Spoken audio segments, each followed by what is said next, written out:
ఇదొక భ్రమ. ఏంటా భ్రమ అంటే, వద్దు అని చెప్తే అవతలోడు నొచ్చుకుంటాడండి. ఏం నొచ్చుకోడు. ఆడు నొచ్చుకుంటాడో లేదో తెలియదు కానీ నువ్వు నొచ్చుకుంటావు ముందు. అది నీ సమస్య. ఆనెస్టీ అంటే ఉన్నది ఉన్నట్లుగా నిజాయితీగా ప్రజల ముందు నిన్ను నువ్వు కనబరుచుకోవటం తప్పు కాదు. అది మంచిది. ప్రజలు అప్రిషియేట్ చేస్తారు. ఒకసారి ఏంటబ్బా ఆయన ఇలా చేస్తున్నాడు అని అనుకోవచ్చేమో, కానీ తరువాత నీ సత్ప్రవర్తన ఏమాత్రము వ్యత్యాసం లేకుండా నువ్వు ఆ వ్యక్తిని క్రైస్తవ భావంతో నువ్వు ఎప్పుడైతే దగ్గరికి తీసుకుంటావో అన్నీ అర్థమవుతాయి ఆయనకి. ఓకే, ఇది ఆయన నిష్ట. ఒక ఆయన వచ్చాడు నా పైన బాస్. అప్పట్లో నేను ఒక కంపెనీలో పనిచేసేవాడిని. ఆయన బ్రాహ్మణోత్తముడు. అమెరికా వెళ్ళాం మేము ఇద్దరం కలిసి. కాదు ప్రవీణ్ గారు మీరు అని మొదలెట్టాడు. ఇక్కడే రామచంద్రాపురం అనుకుంటాను. ప్రవీణ్ గారు మీరు ఏంటండి మీరు అని 1-2 సార్లు నన్ను కొంచెం గెలికాడు. నేను అంటే నేను చాలా స్నేహంగా ఉంటాను ఆయనతో. కానీ ఆయన దానికి విలువ ఇవ్వాల. దానికి చేయండి ఏం కాదు చేయండి అన్నట్లు నా వెంటపడ్డాడు. సరే కూర్చో అని చెప్పి ఒకరోజు అసలు నువ్వు ఎలాగండి బ్రాహ్మణోత్తరువి అని అడిగాను. ఎందుకు అన్నాడు. నువ్వు అసలు సముద్రాలు దాటకూడదు కదా, 7 దాటి వచ్చావు, ఇప్పుడు ఎట్లయితావు నువ్వు అని అడిగాను. భావజాలం గురించి మాట్లాడుతున్నా. నేంటండి నేను ఇచ్చింది తినడానికి ఇన్ని క్వశ్చన్లు ఎత్తనావు అన్నాడు.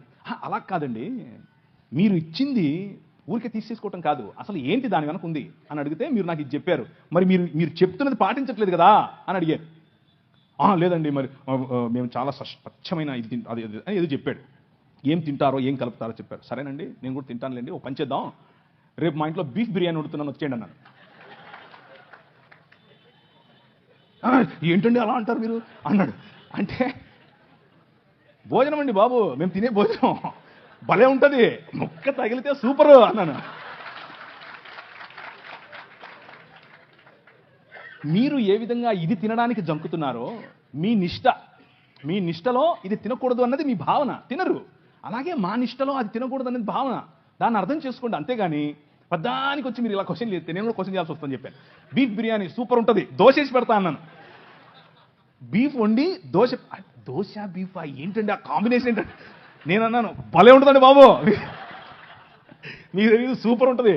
ఇంకా మా ఊళ్ళల్లో సంగటి చేస్తారన్నాను. సంగటి ఆయనకి తెలియదు, అర్థం కావట్లేదు ఆయనకి. సంగటి ఏంటి అంటున్నాడు. అంటే కడపకు రండి ఒకసారి బీఫ్ వేసుకుని సంగటి వండుకుని దాంట్లో నెయ్యి పోసి తింటే సబ్బా సూపర్. ఆయన తట్టుకోలేక చెవులు మూసుకెళ్ళిపోయాడు. టచ్లోనే ఉన్నాడు ఇంకా ఫ్రెండే, కానీ అర్థం చేసుకున్నాడు. ఆయన నన్ను పెస్టర్ చేయటం, నన్ను ఒత్తటం, నన్ను కావాలని ఒత్తేది నేను ఒత్తితే ఎలా ఉంటుందో అర్థం చేసుకుని ఆపేశాడు. సో ఫ్రెండ్షిప్ మంచిది, ప్రజలను కోల్పోవద్దు, కానీ నీ